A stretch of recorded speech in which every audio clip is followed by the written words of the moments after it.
सन 1409 हिजरी में ये पूरा इलाका भरपूर तामीराती सरगर्मियों का मरकज बन गया, क्योंकि तामीराती काम तेजी के साथ जारी था। तहखानों के इलाकों को हमवार करने के लिए गहरी खुदाई की गई, क्योंकि तहखानों को पूरे कॉम्प्लेक्स के नीचे तैयार करना था, जहां नमाज की जगह के अलावा मस्जिद की जरूरियात और खिदमात की फराहमी का एहतमाम किया जाना था। इस दौरान मस्जिद के इर्द गिर्द के इलाकों को तरक्याती कामों के लिए मुनहदिम किया जाता रहा।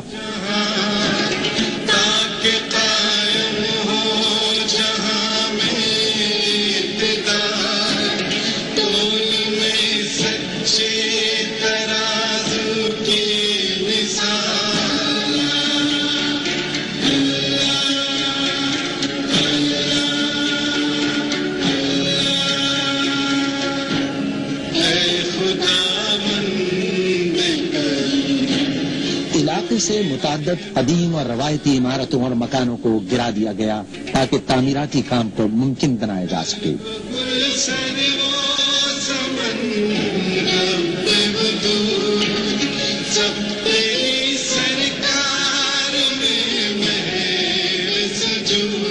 मस्जिदुल हराम मक्का मुकर्रमा के वस्त में वाक़ है, जहां से म्यूनिसिपैलिटी और मस्जिद के लिए बेशुमार खिदमात की फराहमी की लाइनें गुजरती हैं। इन तमाम खिदमात को तामीराती काम के दौरान रोकना खासा मुश्किल था।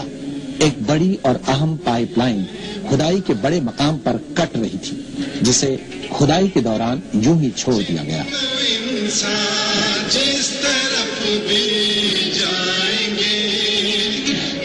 बुनियादी जरूरत की पाइपलाइनों को बरसा बरस में किसी मंसूबाबंदी के बगैर हस्ब जरूरत बिछाया गया था, जिसके नतीजे में इस मकाम से गुजरने वाली नालियों, केबल्स और पाइपों का एक जंगल वजूद में आ गया था। मुताबिद लाइनों को दूसरी समतों में मोड़ दिया गया, जबकि दीगर बुनियादी जरूरियात को एक ही मकाम से मरबूत अंदाज में गुजारने के लिए काफी गहराई में खुदाई की गई।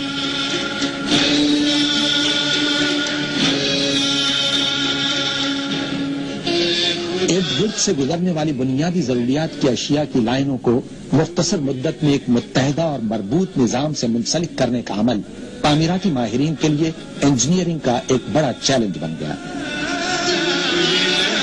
मुताद्दिद मेहराबदार नालियों को मसहा के नीचे से गुजारा गया। इसके लिए मुसल्लसी शक्ल के खुले तहखाने तामीर किए गए, ताकि उनकी मरम्मत और देखभाल में आसानी रहे। इन तहखानों में एयर कंडीशनिंग सिस्टम के आलात भी नस्ब किए गए।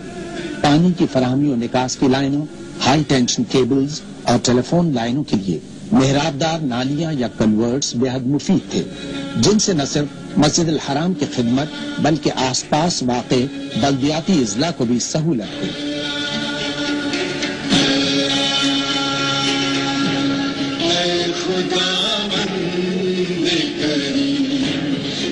जुनूब से आने वाला बरसाती तूफान मक्का मुकर्रमा को मुतासिर करता और सैलाबी पानी वादी के उस नशेबी इलाके में दाखिल हो जाता जहां मस्जिदुल हराम वाक़ है।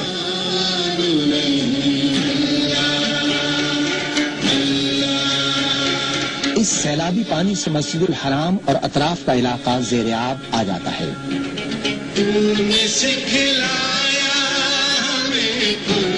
सैलाब के पानी की निकास के जदीद तरीन नेटवर्क ने सैलाब को माजी की दास्तान बना दिया।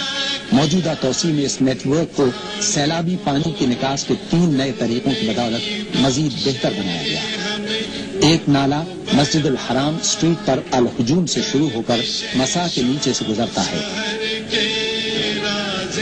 एक और सिस्टम किंग फहद गेट के करीब शमिया और शुबायका से पानी की निकास करता है।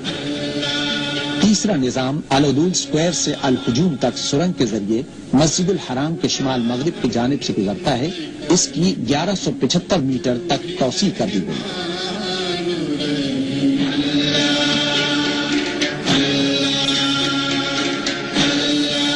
तौसी मकाम पर खुदाई के दौरान जेर जमीन पानी के टेस्ट किए जाते रहे, ताकि बुनियाद के काम के लिए राह हमवार हो सके। इसकी बदौलत बुनियादों के डिजाइन में कई मरतबा तरमीम की गई, ताकि वजन को मसावी तकसीम किया जा सके।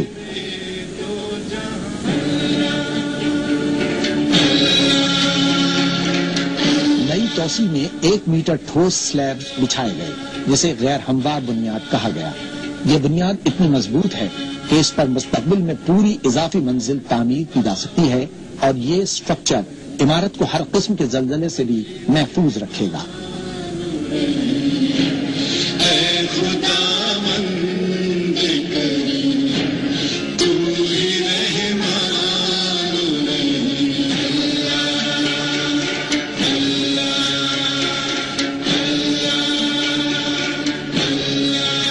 سانچے میں تیار کی گئی بنیاد پر واٹر پروف جھلی بچھائی گئی تاکہ اسٹرکچر کو بڑھتی ہوئی نمی سے محفوظ رکھا جا سکے۔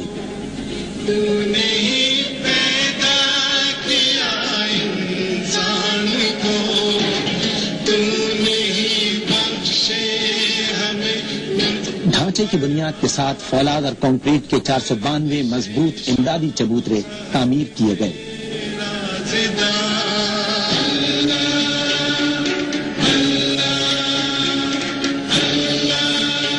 چبوترے تہخانے کی سطح سے اٹھائے گئے، جن کی مدد سے دائرے اور مربع نما معاون ستون تعمیر کیے گئے جو زمین اور پہلی منزل تک محیط ہیں۔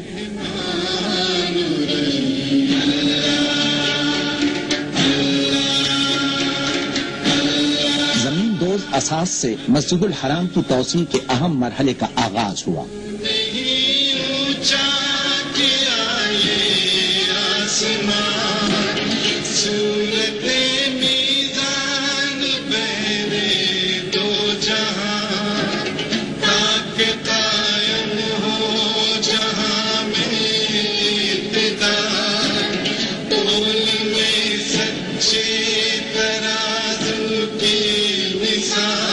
مرحلے میں تعمیراتی ماہرین کو 2 غیر معمولی چیلنجوں کا سامنا کرنا پڑا۔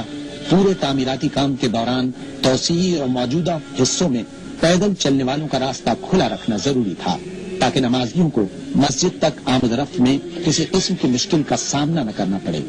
دوم یہ کہ تعمیراتی مقام پر جگہ کی کمی اس امر کا تقاضا کرتی تھی کہ مٹیریل کو تعمیراتی مقام سے دور رکھا اور تیار کیا جائے۔ چنانچہ کنکریٹ مکسنگ پلانٹ کوڈے میں بنایا گیا۔ اس مقام پر 3 لاکھ مکعب میٹر کنکریٹ تیار کیا گیا۔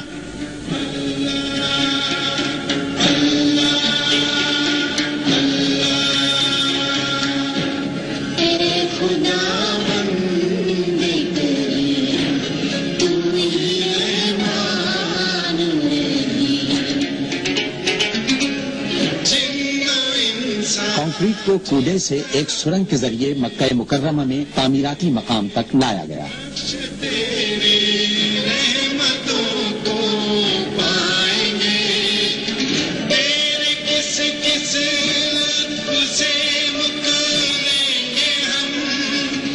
خادم حرمین اور شریفین نے منصوبہ بندی اور تعمیر کے ہر مرحلے میں ذاتی دلچسپی لی۔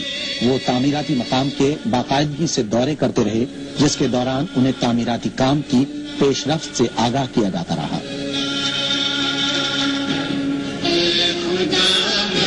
اس عمارت کو مستقبل میں آنے والی متعدد نسلوں تک قائم و دائم رہنے کے لیے ڈیزائن کیا گیا ہے۔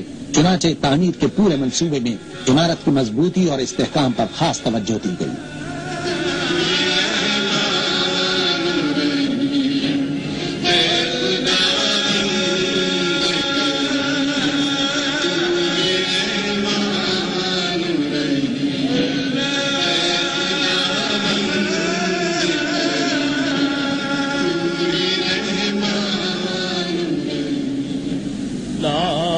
تعمیراتی کام میں استعمال کیے جانے والے تعمیراتی مواد میں اعلیٰ معیار کے 45,000 ٹن فولاد کا استعمال کیا گیا ہے۔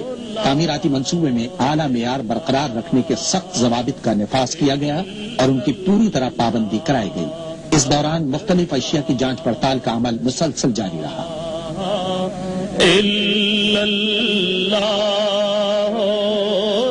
تعمیر میں مٹی کے بجائے مصنوعی پتھر کے اجزاء کو ان کی مستقل صورت میں استعمال کیا گیا اور یہ سپر سٹرکچر کی تکمیل میں معاون ثابت ہوا، جس سے مضبوطی کے ساتھ ساتھ حسن میں بھی اضافہ ہوا۔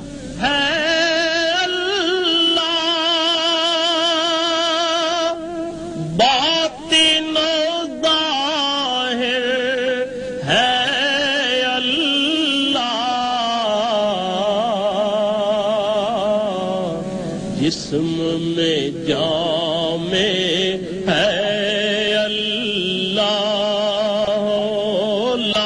کہ خصوصی تعمیراتی مٹیریل مکہ مکرمہ کے نواح میں واقع ایک فیکٹری میں تیار کیا گیا جو اس منصوبے کے لیے خاص طور پر تعمیر کی گئی تھی۔ لا الہ الا اللہ